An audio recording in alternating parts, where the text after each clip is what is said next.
It's the queen from Queens with the money when it matters for you and I. It's the queen from Queens with the money when it matters. Hey guys, this is your girl Paula, the queen from Queens. These are Money Minutes That Matter. It's a talk show where you call with financial questions and I'll give you financial answers. On this show, you and I become accountability buddies. We are accountable to each other.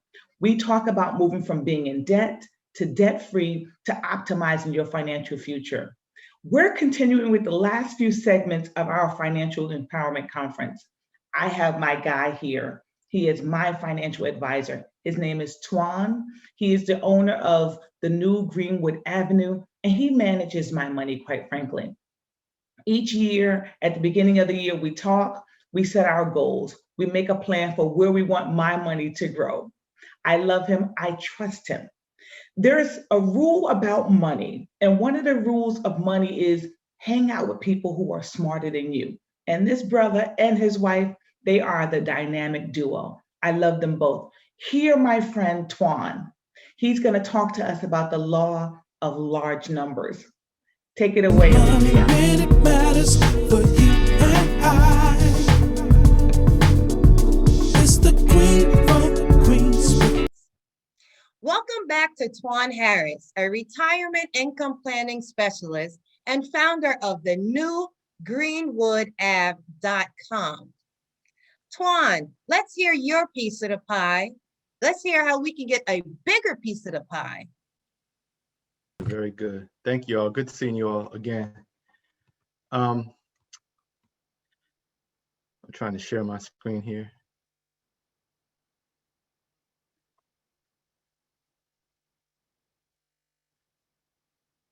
Okay, very good. The goal for this presentation is really, I want to talk about helping you get a clear idea on how much you need to accumulate to retire comfortably.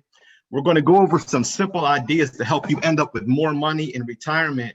And I want you to understand the dynamics of multi-generational wealth. So this is going to be some really helpful information. I hope you have a pen, because some of the things that I'm going to teach you today, you do not have to be a financial expert at all to learn this information and to apply it. So some of the things we're going to talk about are easily applied regardless of where you are in your life. So the smartest person that we're supposed to have been exposed to in our lifetime, I guess, is Albert Einstein, according to the masses. And he said that compound interest is the most powerful force in the universe. It's the eighth wonder of the world. He who understands it earns it, and he who doesn't pays it. So you need to be fully aware of some of the levers that you can pull to maximize your wealth over your lifetime, and then thus over the lifetime of the people that you pass assets down to. Time is your most important lever. Now, people call me all the time, Antoine, should I invest in Bitcoin? Should I start trying to do foreign exchange, Forex trading? Should I invest in commodities? Should I start trying to flip stocks? Should I buy GameStop stock? Should I buy marijuana stocks? The investment vehicle is ancillary. The most important lever that you have that you can apply, regardless of your background, your knowledge base, is time. Even if you are older, if you're on this call, you're in your 70s, you still have time. I'm going to show you over different time periods what happens to investments. But again, I need you to start thinking over multiple lifetimes. We're not talking about just your lifetime. We're talking about the actions that you take, how it impacts you for your lifetime. If you're married, your spouse, any heirs that you may have, any charities that you may want to leave money to, any entities. You're talking about multiple decades, and the power of time can be applied regardless of your age. If you are in your 20s, if you start saving at age 25 and work until age 65, that's 40 years. If you start with a penny and double that penny every year, after 40 years, how much money would you have? Think to yourself, or put it in the chat or Q&A. If you double a penny every year for 40 years, how much money would you have? How much money would you have after 30 years? Well, the answer is astonishing. If you double a penny every year for 40 years, at the end of 40 years, you'd have $5,497,558,138. Now, if you wait 10 years and start doubling a penny, then after 30 years, you'd have, quote unquote, only $5,368,709. So a couple of things here. This shows you the power of compounding. It shows that when you invest money over time, how significant that compounding is when you start to apply it. What this also shows you is the law of large numbers. That's what I talked about during the first part of my presentation. What happens with the law of large numbers? That when you start applying compounding to a larger base, that is a powerful dynamic. So that's why it's important to start investing as early as possible, because you need to build that base up. So on the back end, when that compounding starts to happen, you're realizing a dramatic effect. Now, again, if you wait 10 years, in this example, you change the ending balance from 5.4 billion down to 5.3 million. And all of it's based upon the time value of money, the power of compounding, and the concept of the rule of large numbers. So write that down. Time value of money, start early, and the power of compounding and the law of large numbers. Now, this is the rule of 72. Basically, it's not realistic to think you're going to double your money every year. That's not a realistic expectation. So I just showed that to you just to kind of exemplify what happens when you compound something as small as a penny at that rate over time. But what is very realistic is for you to get between 6 and 10% a year on your investments. That's a realistic goal for everybody. If you divide your rate of return into the number 72, that's how long it takes for you to double your money. So for example, if you start and you get a 9% rate of return per year, you divide that into 72, 72 divided by 9 is 8. Your money should double every 8 years. So if you work from 25 to 65 and you're getting a 9% rate of return, your money should double roughly 5 times between that time period. So if you start with $10,000, that money should grow to roughly $320,000 over 40 years. But if you wait 10 years, you would cut that number in half. That's why, again, this is just emphasizing the importance of starting early and the time value of money. Now, this has nothing to do with you picking out the hot stock of the day or you understanding investing. This is something that you all have the ability to apply. The other thing that I want to stress and emphasize to you is you need a target number in your head. For you to some point live a certain lifestyle when you stop working, you need a lot of money. You need a significant amount of money. The way to figure out how much money you need is to just think in your mind, how much do you need in today's dollars? If you retire right this second, how much money would you need every month to maintain your lifestyle? So this is something that you can also do this exercise either now or do it later. But think about that number. So say it's $10,000 a month. You say, I need $10,000 a month to maintain my house, to take my vacations, to eat out, to buy gifts for my spouse and my family and my kids, and do the things I like to do and live the lifestyle that I want to live. That's $10,000 a month. Then you say, what are my sources of guaranteed income? Maybe you worked and had a pension. Most people don't, but if you did, then great, congratulations. Think about if you've earned Social Security credits. Most people do if you work for most of your life. So say your Social Security is going to be $4,000 a month between you and your spouse. You need $10,000. That means you need $6,000 a month to come from some other source. Now, you take that number, whatever that number is that you need, multiply that number by 12, then multiply it by 25. 12 represents 12 months in a year. 25 represents the fact that you should be able to pull about 4% out of your savings safely per year, accounting for inflation and accounting for a very long lifestyle without you running out of money. So in this example, if you need $6,000 a month to come from your savings, you're going to need a nest egg of $1.8 million. Now that sounds like a large amount of money for some people. And, you know, for me still, you know, given where I started, that still sounds like a large amount of money. But in actuality, you're going to need to be, for most people, you're going to need to accumulate quite a bit of money for you to live comfortably once you stop working. So think in those terms. Now, this chart looks a little confusing, but I want you to start to think about the environment that we're in. We're in a very low interest rate environment. So when we go back, this is this blue line. Don't look at this gray line, just look at this blue line.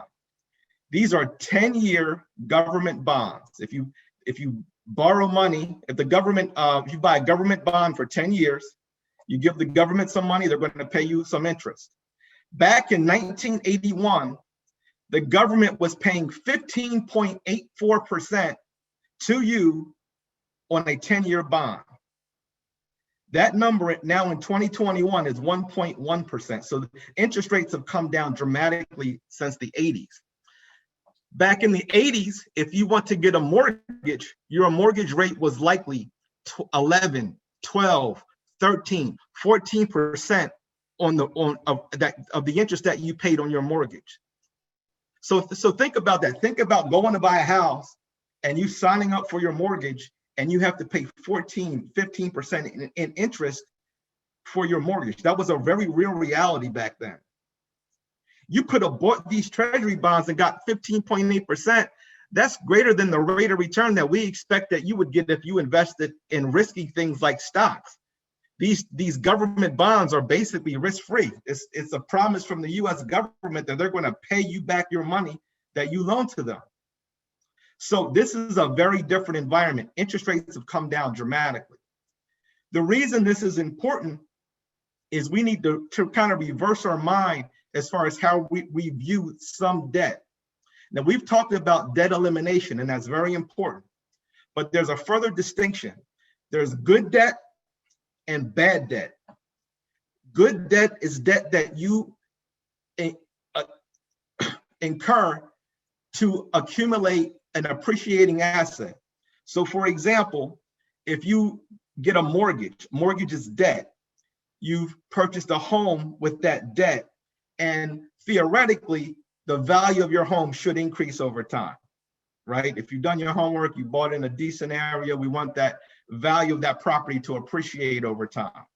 Okay, so that's quote unquote good debt. You've received this debt to have an appreciating asset. Now, bad debt is when you go into debt to acquire a depreciating asset. So if you go into debt to buy a fancy car that you can't afford, then as soon as you drive off the lot, the value of that car is going down, but you're in debt and your asset is depreciating. That is bad debt. You want to eliminate bad debt categorically as soon as possible. But you want to be strategic about good debt. Be strategic about good debt. Let's talk, let me show you an example. Say you have a mortgage for $400,000 at a 3.5% interest rate. It's a 30-year fixed mortgage. Your monthly payments would be $1,796 on a mortgage like this, roughly.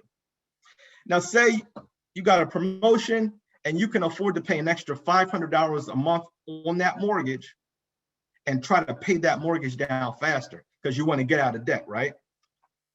Alternatively, you could invest that $500 a month. So you got a promotion, you have an extra $500 a month coming in. You could either pay the mortgage down faster or you could invest the money. And let's assume you get a 7% rate of return per year. I want to say something else to you, and I want you to write this down as well. If you invest in something called the S&P 500, these are 500 of the largest companies in the United States. The average rate of return going back to 1920 on the S&P 500 is 10%. So if you just buy all 500 stocks on the market, and you can do that in one investment. There's an investment called an index fund that you can put as little as $100 in, and you will have access, exposure to all 500 of the largest companies: Microsoft, Apple, General Motors, all the large companies in this country you have exposure to in one investment. You don't have to be an investment expert. You can just buy the index fund and let it sit there. The average return on that investment going back to 1929, average per year, is 10%. So I'm assuming that you only get 7%, a lower return than you could get if you just bought that index fund, which anybody can do. Then if you pay this extra $500 a month, in 20 years, this is 2021, by October 2041, if you pay an extra $500 on the mortgage, the house is paid off early. You paid it off 10 years early, which is great. Alternatively, instead of paying this mortgage off, if you invested that $500 a month, at the end of 20 years, you still owe $176,000. However, if you compound $500 a month at a 7% rate of return per year, you would have an investment account in 20 years worth $270,000. So in effect, what you could then do is write a check and pay this mortgage off if you wanted to, and still have $93,000 in your bank account, in your investment account. So in this scenario, you pay it off in 10 years with $0 in your investment account. In this scenario, you can pay it off in 20 years, and still have $93,000 left over. So this is the mentality that you have to have when you're thinking about your finances, when you're thinking about your money. If they're willing to give you money for free, right? In this environment, I just did this. I just refinanced my house at a 2.875% rate, right? That's basically free money. I'm in no rush to pay that debt off, in no rush at all. So because I refinanced at 2.875, I am going to save $800 a month. I just did this last month. I just signed the paperwork last month. We're going to save $800 a month because we refinanced our mortgage. I am automatically investing that money every month. I'm going to put $800 a month into an investment account. I already have the investment set up. It's going to happen automatically. Write this down. Whatever you commit to saving after this conference, I want you to automate it, right? So I just saved $800 a month on my mortgage. I was already paying it, so I'm not going to miss that money at all. So before I think about, oh, I have an extra $800, I could I could get a better car, or I could take an extra vacation. I'm not doing any of that. I am going to take that money, invest it systematically. If I do that, I was already paying the money, mind you. Over 30 years, $800 a month equals $975,000. So I'm 48 years old. In 30 years, I'll be 78. You say, that's a long time. Do you think I'm not going to need $1 million when I'm 78 years old? Do you think over the next, I plan to live 30 more years, God willing. At that point, I'm still going to need money. And if I can systematically do things like that, I change my lifestyle. When you're 78 years old, it's very difficult to earn money. You can't go back to work if you want to, right? We talked about income versus wealth. This is systematically developing wealth. Write it down. You automate it. You systematize it. You put systems in place that wealth will happen for you. I did this presentation before. Someone astutely raised their hand and said, Antoine, why would I invest the money? Because the stock market can go down, and that is risky. That's a good point.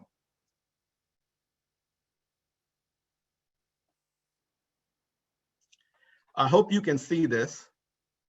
This chart shows stocks in green. This is the S&P 500, the 500 largest stocks in the United States in green, going back to 1950. We look at every rolling period, every rolling 1-year period, 5-year period, 10-year period, and 20-year period. That means I'm looking at every period from 1950 that reflect these numbers. So every 5-year period would be 1950 to 1955, 1951 to 1956, 1952 to 1957. Every rolling 5-year period, 10-year period, 20-year period. Now, when I look at 1-year periods, the best return I got for 1 year at any given year from this time frame, from 1950 to 2020, was 1 year I was up 47% in 1 year. The worst year I was down 39% in that 1 year. The worst 5-year period that we've ever seen, if you invest in all 500 companies in the United States, the largest companies, was a negative 3% return per year over a 5-year period. That's the worst time frame we've ever seen. The worst 10-year period we've ever seen was a negative 1% return. That's only happened once. That was from 1999 through 2008. From that period, after the dot-com bubble tanked and the market tanked, if you invested exactly at the top in 1999, by 2008, you still had a loss. You were down 1% a year over a 10-year period. Over a 20-year period, the worst return we've ever seen for any 20-year period, starting back in 1950, for the riskiest portfolio of all stocks, is a 6% return per annum. At the beginning of this presentation, I told you that your most important lever is time. The stock market does not go down over time. If you buy one individual stock, you could lose all your money. If you're gambling in GameStop stock, you could lose all your money. If you diversify over a broad number of stocks over a significant period of time, systematically you are building wealth. This is what our counterparts are doing. If you're not betting that there's enough greed in this country that these people are going to figure out how to make money over multiple decades, you're delusional. That's what happens in this country. That's what happens in the world. Capitalism prevails over time around this world. This is how people build wealth. We've been excluded from this, and we've been given false information that this is some risky thing that you're doing. I could set an account up for anybody on this call right now. You put $100 in, I could show you an investment to buy right now that represents all these stocks in one investment. It would take 10 minutes. You put that money in every month, and you make sure that you don't need that money for at least 10 years. Anything you invest in the stock market, you should not need that money for at least 10 years because of this dynamic that I just showed you. Over time, that money compounds. This is the S&P 500 over time. Look at the slope of this line. This is World War I, the Roaring '20s, the Great Depression, the New Deal, World War II, all the stuff that should tank the market forever, Vietnam War, stagflation, Ronald Reagan, the market crash in 1987, the Cold War, the tech boom, the global financial crisis. If I extend the chart, it would show Corona-19. Look at this line. The stock market goes up over time. On average, the market is up 3 years for every 1 year that is down. The market is up 75% of the time. The market has a very strong upward bias over time. The same thing, we've had a couple of dips here, but look at all the green over time. This is how you build wealth. You don't try to time the market. I just got a call a week ago. Someone called me. They always call me after they do things. They got scared because of Corona and they sold all the investments in their retirement account. They got scared in August and sold everything. And now they are sitting in cash. The market's been up over 25% since August. And they have a pretty significant 401k account. They just cost themselves $180,000 since August. Now, this person's in their mid 40s. And if you compound that over the next few decades, that money that they have lost by not being exposed to the market, they cost themselves over $1 million. They made a life-changing decision. You don't time the markets. $10,000 invested from 2004 to 2019. If you miss the best 10 days of the market, you cut your return in half.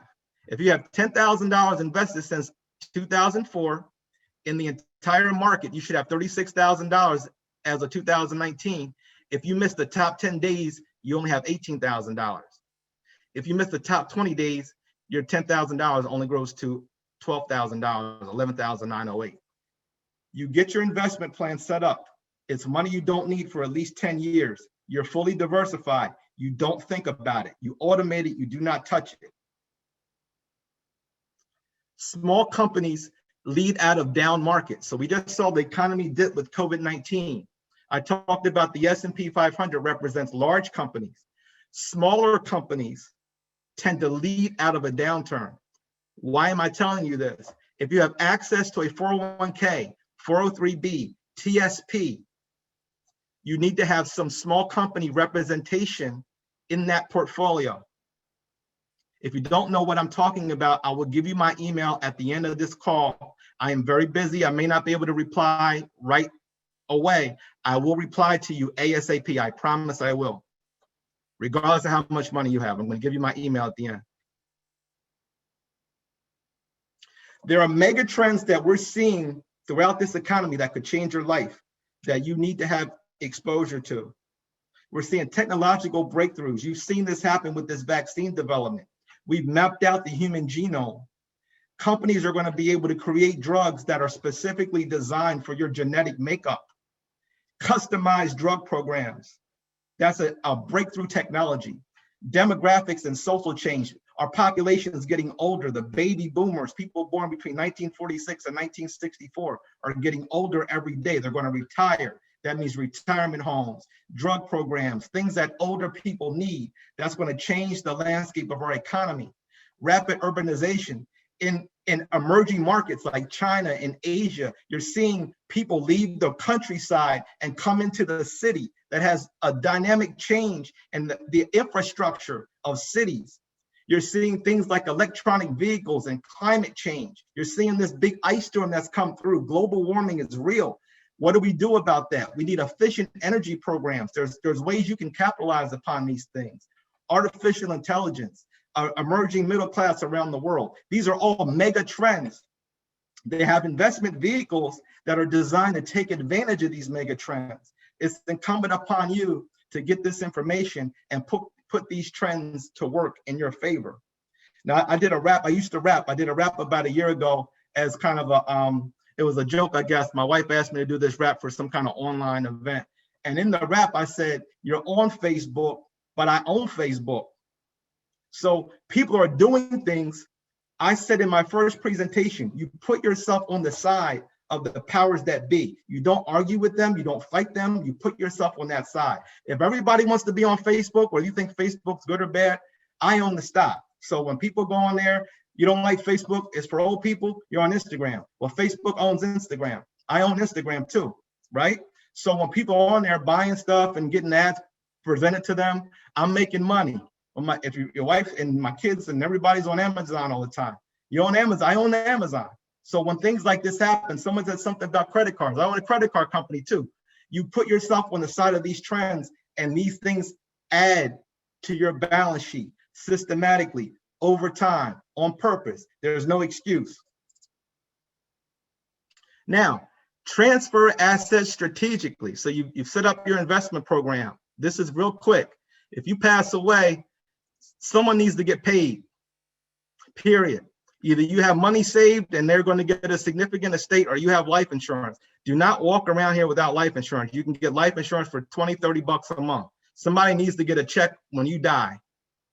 Umbrella policy. What you may not realize, if you ever look at your auto policy, if you cause an accident, they pay out a certain amount per incident. So if you cause a multi-car pileup and some people die, whatever you save, they're going to sue you for, and the insurance company only pays up to $300,000 per incident. If multiple people get hurt and die, they're going to sue you for everything possible, your home, your assets. You need something called an umbrella policy to protect you so that you don't lose all your assets that you've built up when you follow all these basic tenets in one fell swoop. That costs a few $100s a year to have excess coverage in case you harm somebody unintentionally. And long-term care. Now, when you get old, it's expensive. You've probably dealt with this with some of your parents or grandparents. If you put someone in a nursing home, they may last there 2-3 years. It can cost $120,000 a year. That's what it costs in the state of Maryland as of 2019. A private room is $120,000 a year. You can eat up all of your net worth in the last years of your life and leave no legacy, which defeats the purpose. So either think of these things and have some extra money on the side to handle your end of life expenses, or you may consider long-term care insurance. Even if somebody comes to your home, it's almost $55,000 a year. These are things you need to be thinking about. And now that you have the information, there's no excuse. Start early, stay invested. You have to have at least 60% of your investments in the stock market. I see people either buying a bunch of bonds that are paying less than 1%, or they're scared that the market may go down and they go and put it all in cash. Again, I showed you over time, that's not something you need to worry about. Any money that you need within the next few years should not be exposed to the stock market. All right. Here's my email. Take a picture. I don't care how much money you have. I don't care if you're not going to be a client of mine. I'm not trying to get any business from this. I will look it up, answer your question, and give you some feedback. And I mean it sincerely. Thank you for your time. One of the laws of wealth says to hang out with people who are smarter than you and who have more money than you to make you a better person. And my friend Twone is absolutely brilliant. He's married to an amazing woman. The two of them have advanced degrees in money management, and I love them both. They're some of our closest friends. He said some absolutely phenomenal things. He said, it doesn't matter when you start. With compound interest, time is important. So if you took the minimum of, let's say, $6,000 a year, and you put it into a Roth IRA. Remember, Roth IRAs grow for you because they're post-tax dollars. Let's just say the maximum you can put in is $6,000. If you're over 50, you can put in $7,000. Because you've paid taxes on this money, if it grows to $100,000, $1 million, that's all your money. That's the beauty of it. There are some regulations and restrictions, including what your income level is, but with time and compound interest, you can make your money grow while you're sleeping. He also said it's key to start. It doesn't matter if you're 20, 30, 40, or even 70, because you can leave a legacy for the next generation. This is your girl, Paula. I love you. Remember, faith conquers fear. Keep jamming with EAJ1023radio.com. Subscribe to my YouTube channel, Money Minutes That Matter. I love you. Have an amazing day. It's the Queen from Queens with the money minute.